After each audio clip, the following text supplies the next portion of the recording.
o papa ni Dara umuwi na. Isang napakagandang balita at regalo para kay Dara dahil magkasama na sila sa darating na Pasko at Bagong Taon. Kita natin sa mukha ng magkapatid na masaya dahil sa tagal na inaasam ang pag-uwi ng kanilang ama. Masayang ibinalita ang ama ni Dara kay Kalinga Prab na ito ay di na babalik sa dati niyang trabaho dahil di naman ito tuloy-tuloy ang kanyang trabaho doon.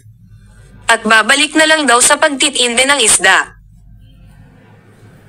Napakaganda rin ang naging desisyon niya upang ito ay may kasama na sila Dara sa kanilang bagong bahay lalo na't nag-aaral ang magkapatid. Mas maganda na lang talaga na magkakasama na lang silang mag-ama sa kanilang bahay, dahil mahirap din at di madali para kina Dara na wala ang kanilang ama sa tabi nila, at di rin talaga madali ang maging ina at ama sa kapatid ni Dara.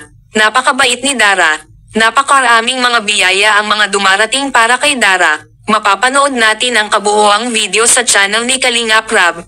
Ating suportahan at e-subscribe Kuya Val Santos Matubang Kalinga Prab at Ate Edna Vlogs, sa buong team Kalingap, at Kalingap Partners atin din po silang suportahan at Kalingap Korea Course mega love shoutout everyone. Maraming salamat po sa lahat ng aking subscribers supporters sa patuloy iyong pagsuporta at panunood sa aking mga reaction video. Pasupport na lang din po ang aking munting channel Marizel Arevalo. Maraming salamat in God Balak bless. kita eh. Anong plano nyo? Malako-lako ho sir yung isda. Isda. Okay. Yan ang balik na naman sa dati kong pagpanlako.